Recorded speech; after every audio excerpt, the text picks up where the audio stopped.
Startuprad.io, your podcast and YouTube blog covering the German startup scene with news, interviews, and live events. Welcome everybody, this is Joe from Startuprad.io, your startup podcast and YouTube blog from Germany. I'm right now here in my grad study in Frankfurt, and as you can tell, we're doing some news, but this time we're doing something special because 2019 is over, 2020 just started, and it's the end of decade, and we thought we'd do again a review of all the forecasts, all the reviews we could find, and Chris again joins me live and direct from New York City. Hey Chris, how you doing? Hey, I'm good. Hi, how are you? Doing amazing. Thank you very much. How did you spend Christmas? I did nothing spectacular. I took a long walk with friends and we had ice cream on Christmas. That was nice. And I watched a movie in the evening, and then I was just laying on the couch and enjoying that no one wanted anything, which is surprisingly hard.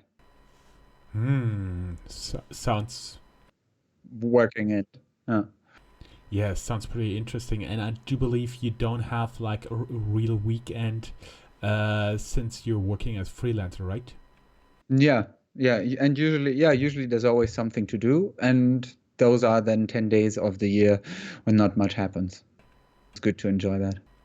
Yeah, I know. And it's the time you can do stuff like very fancy accounting. Ooh.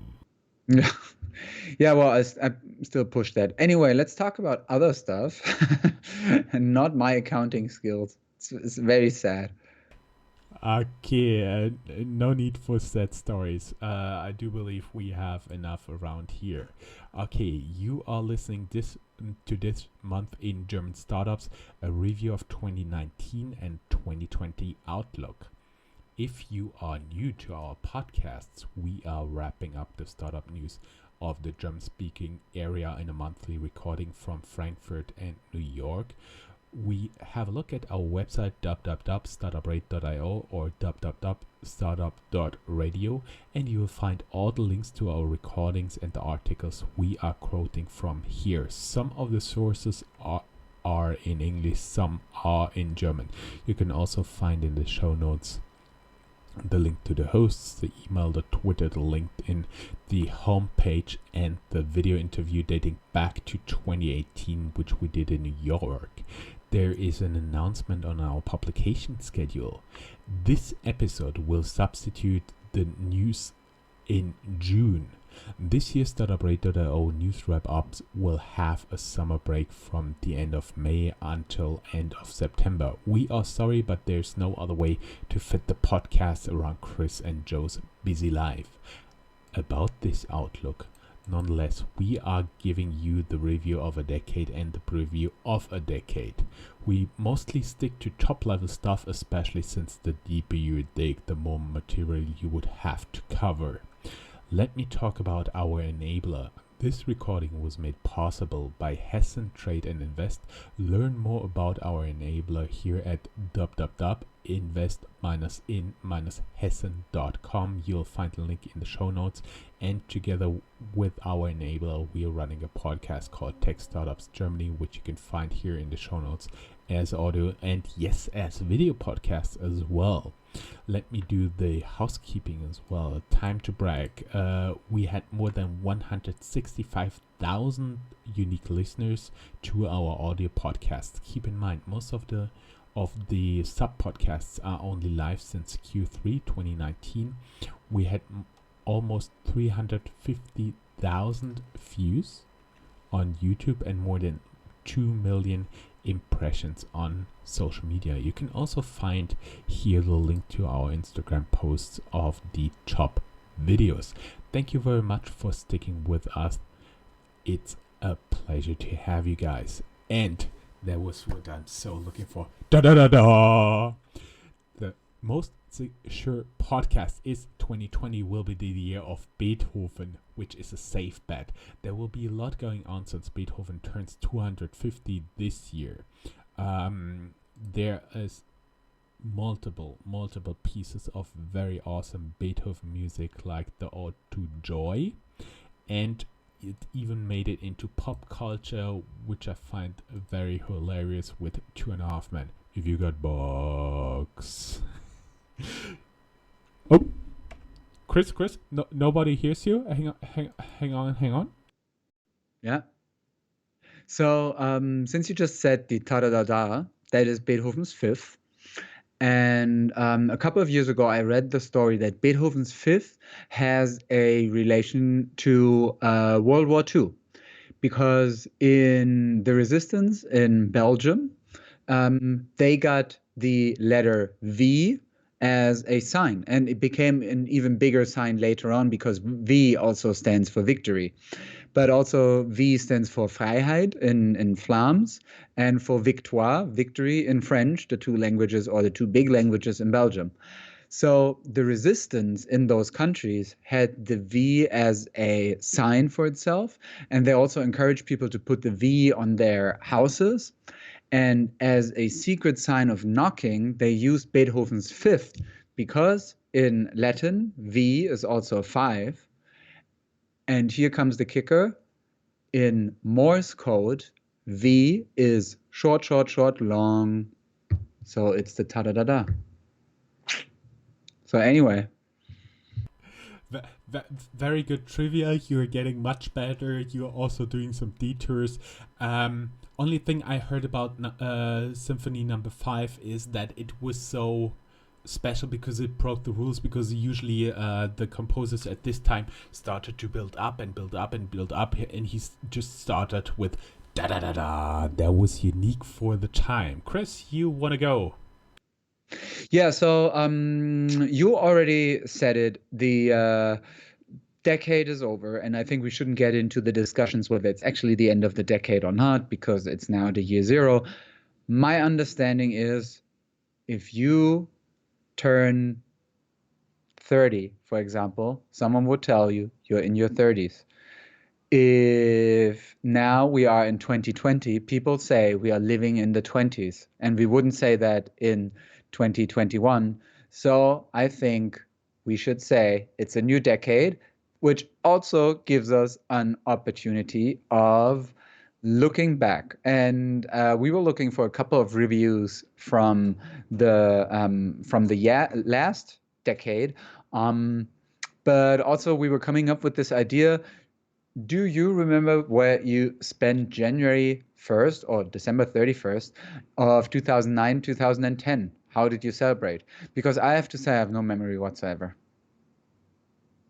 Admittedly, I had to consult a very well-known search engine which also provides storage for private photos, and I could just simply look it up, and I did remember, that was that year, just for the simple reason I did a lot of pictures of the fireworks in front of the Frankfurt skyline, which was pretty amazing.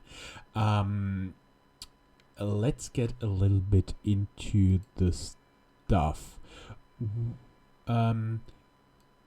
We have at first a great post of New York City-based VC Fred Wilson, co-founder of Union Square Ventures. He knows some of their portfolio companies like Zynga, Tumblr, Twitter, Foursquare, Stack Overflow, SoundCloud, Skillshare, Landing Club, Stripe. And Fred writes, what happened in the 2010s AVC? The emergence of the big four web and mobile monopolies. Apple, Google, Amazon, and Facebook. A decade ago, Google dominated search. Apple had a mega hit on their hands with the iPhone. Amazon was way ahead of everyone in e-commerce, and Facebook was emerging as the dominant social media platform. Today, these four companies own monopolies or duopolies in their core markets and are using the power of those market positions to extend their reach into tangential markets and beyond.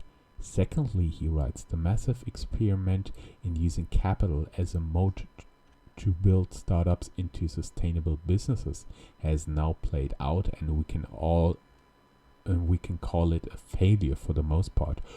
Uber popularized this strategy and got very far with it, But sitting here at the end of the 2010s, Uber has not yet proven that it can build a profitable business, is struggling as a public company, and will need something more than capital to sustain its business. Third, he writes, machine learning finally came of age in the 2010s and is now table stakes for every tech company, large and small.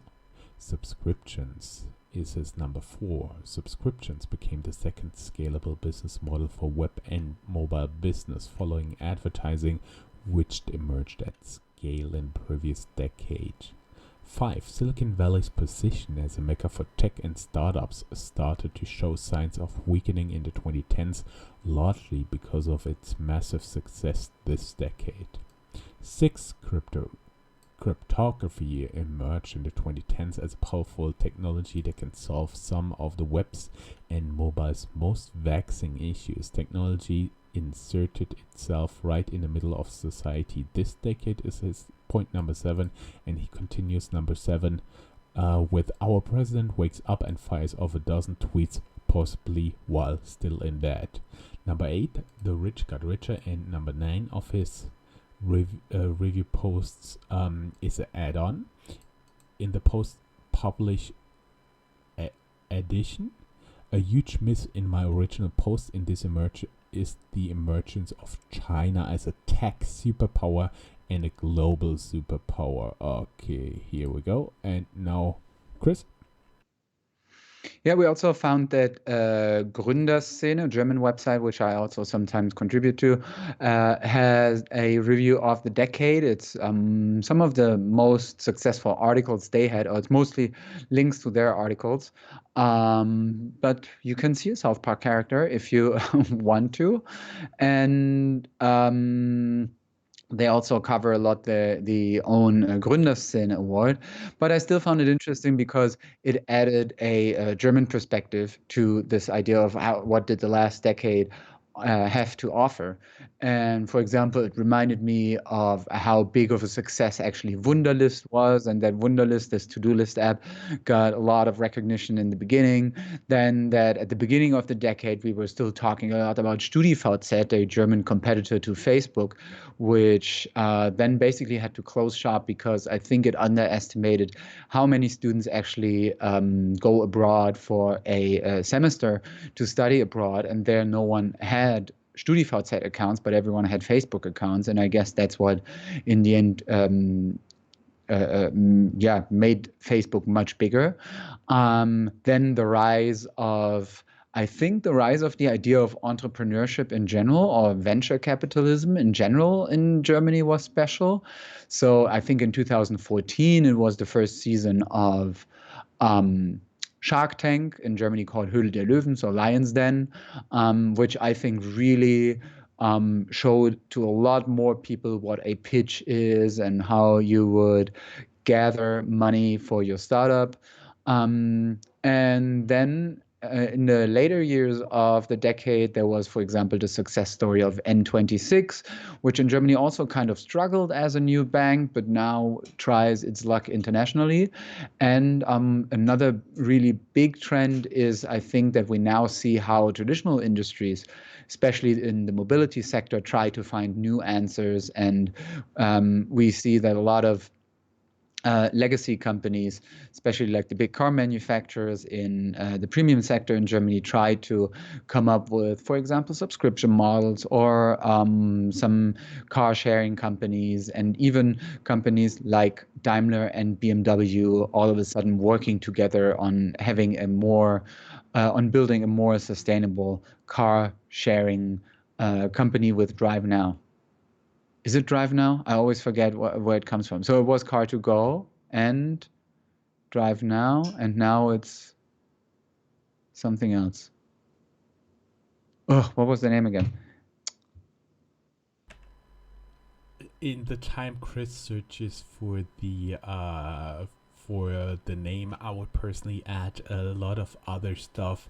Also, not to mention 360T exit, which was $750 million worth, But the overtaking company Deutsche Börse, as well as the platform, FX trading platform itself, been headquartered here in Frankfurt.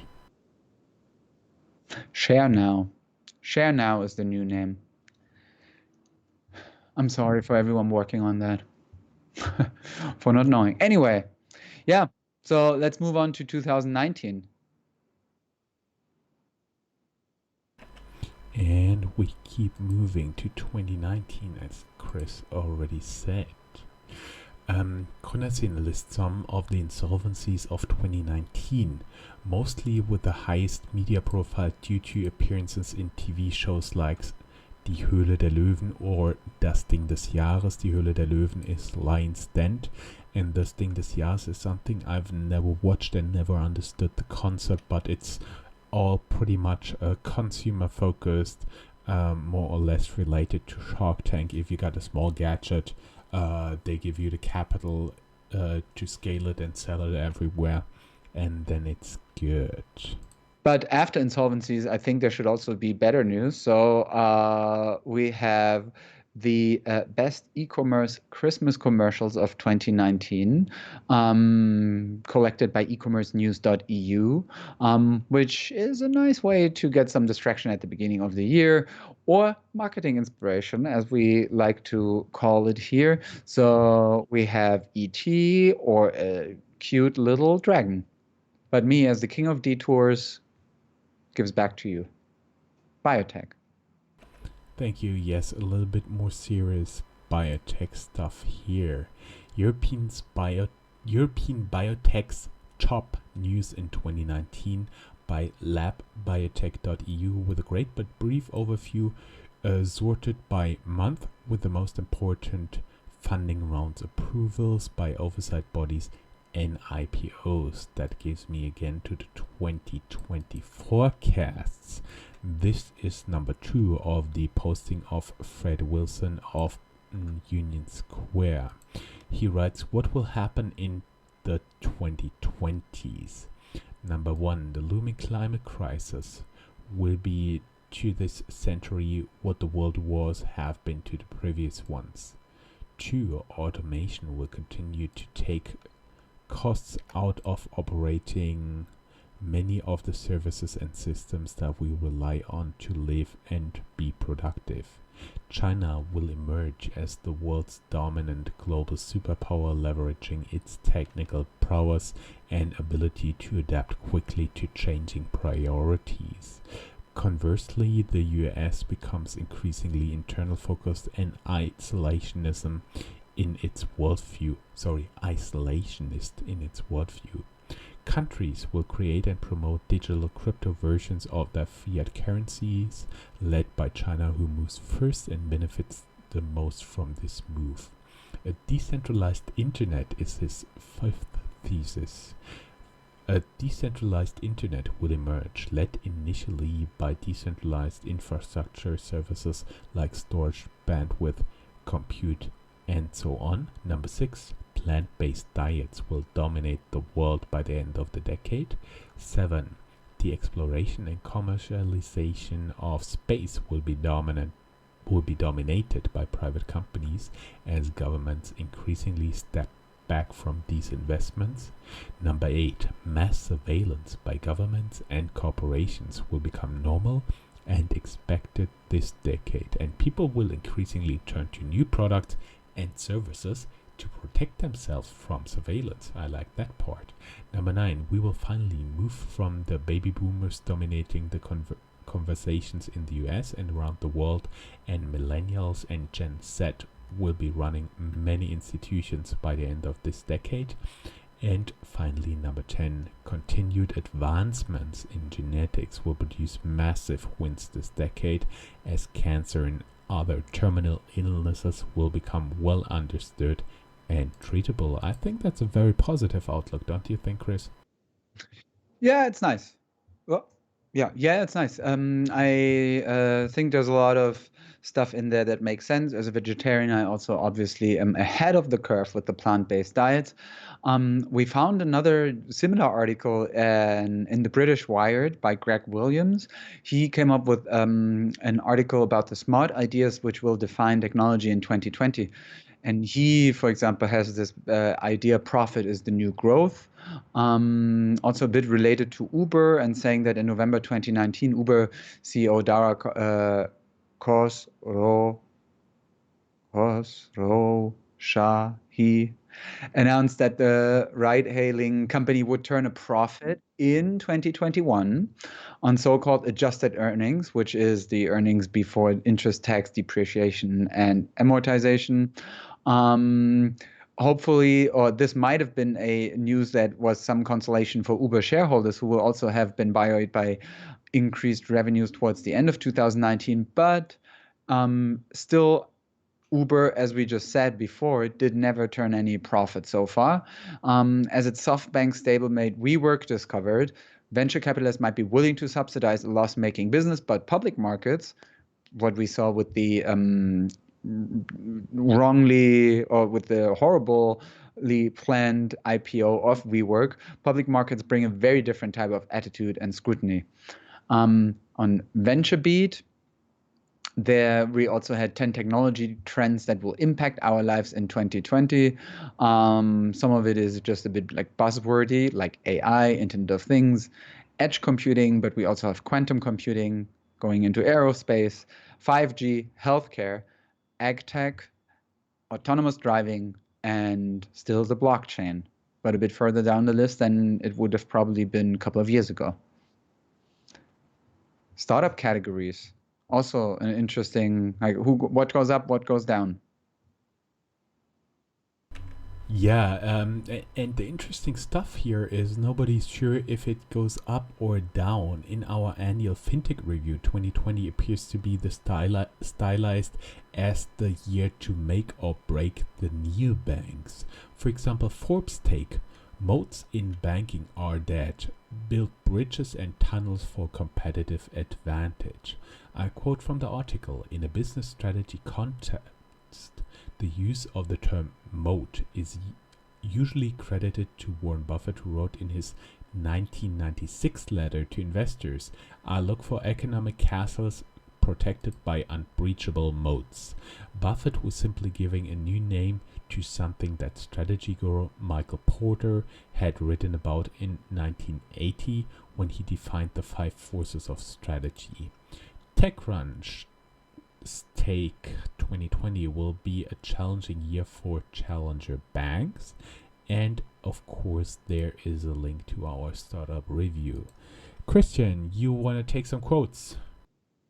Yeah, there's a for startup companies there was a collection of comments on sifted.eu where they asked players within the startup ecosystem about their predictions for 2020. A couple of ones I found particularly interesting were, for example, related to the relationship between Silicon Valley in the US and Europe. So, for example, the idea that US venture money pours into Europe and Europe starts poaching more and more talent from the Valley. Then what I really liked was the idea of 2020 will be the year in which bullshit startup mission statements would die. It will be the year of the data startup and also the year of the purpose-driven startup. The year in which travel tech finally beats fintech, but also the year in which fintechs will go global. Digital health will grow up is another idea. And the chairman of TransferWise, a service I also really like to use because it's the easiest way to transfer money to the US for me, also saying that 2020 might become the year in which fintech gets real. Looking at German startups to follow in 2020, you found something there also on Sifted EU. Yes, totally. But the most funny stuff was from Daisy Onu Bogu, head of venture scouts at Backed VC, the year the bullshit startup mission statements died. That is something I really liked and made me laugh. German startups to follow in 2020, also by Sifted.eu, many of which Startup.io already interviewed in the past. For example, Raisin, Penta, of which we kept track since 2016, Autonova, the world's first English interview of the startup at all, and Proglove, where we did a video interview at the German Accelerator in New York, even on the rooftop, where you can see the World Financial, how's it called? The One World Trade Center, right? Is it One World Trade Center, Chris? One World Trade Center, a building which has a German spire. The antenna on top of it comes from a German engineering company. Pretty cool. That all is well, except for the for the building, is an analysis of dealroom.co, which we also had Joram, the founder, as an interview guest. Chris, going again to you. Hang on. Yeah, coming back to Gründerszene, because they also have a small gallery of startups to watch in 2020, called like the hopefuls of 2020. We have, for example, Personio, WeFox, Zender, and others. It's leaning a bit heavily towards Berlin, but you can still find the link in our show notes on gründerszene.de, Gallery Hoffnungsträger 2020. And there is investments, investors, and VC data. That's a world exclusive here. Rheinmain VC tracked 40 deals worth 640 million euros. For the Americans, that's 730 million US dollars. This is a great achievement compared to 2018, when we only could track 375 million euros. We will publish the data officially after this podcast went live, but you can find the link to the article soon here. So I think it's pretty great for an area that is almost overlooked by international coverage for startups, where we try to talk a little bit about to have 40 deals adding up to 640 million. That's quite a lot, Chris. But Chris has some very interesting ideas from top investors, right?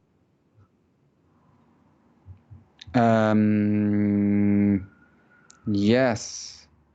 Oh, there we are. Oh, good Lord. I was thinking, are we still at... Anyway, yes, Europe's top investors reveal what's next for European tech. We are jumping back from the German stuff to the European stuff, to a European perspective. It's an article from Forbes talking about key takeaways from 2019. For example, there they said the slowdown of funding didn't happen yet. Americans are coming. European companies are going global faster. So again, going back to this relationship between the US and Europe, regulations must evolve to enable continued growth. I think that's probably even like a global question. And there it says the most interesting industries to focus on in 2020 are health tech, machine learning, but also cloud gaming. Industries to approach with caution in 2020, on the other hand, shall be virtual reality, VR, voice in the consumer market, men's wellness, developer tools, and hubs to focus on in 2020, Amsterdam in the Netherlands and Eastern Europe. Mm-hmm. Speed Invest, a Vienna-based VC investor, has a 2020 forecast. Actually, it's pretty high level. US and Asian investors continue entering Europe. Ta-da! That's something we heard everywhere. There's a lot of money to be made and spent. Yes. And a fight for late-stage winners, but that's something we've already seen here. And we have 10 promising VCs in Europe which aim to transform the tech ecosystem in 2020, including Rocket Internet, Point Nine Capital, Cherry Ventures, and Project A, which I think kind of wraps up everything we got. But in the spirit of having a new decade ahead of us and powerfully pushing through, we wanted to end on two high notes. A, There are some funny articles which can be found on Deutsche Startups. They also have, for example, named the most delicious exit in 2019 Footspring.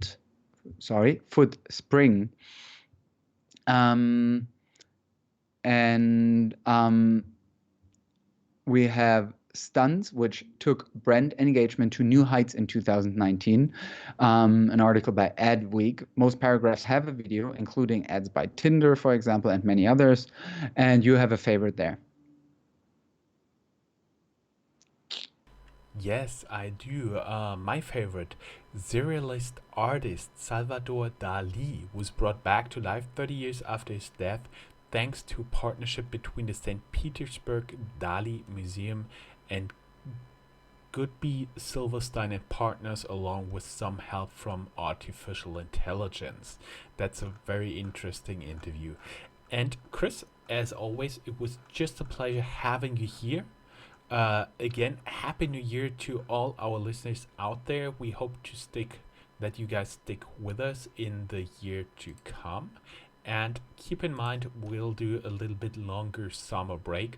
Most likely, we'll shift to like a bi-weekly publication, but we'll be back in full force again in September this year.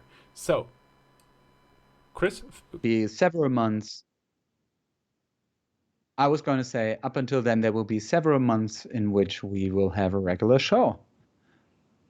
Yes, totally. As long as we can arrange our travel schedules together, right? Yes. But yeah, for now, it's goodbye from New York. It was a pleasure. And yeah, happy new decade. Goodbye from Frankfurt as well. Happy New Year, Xinyan Hao. That's all. Frohes neues Jahr. Find Bye-bye. Streams, events, and interviews at www.startuprad.io. Remember, sharing is caring.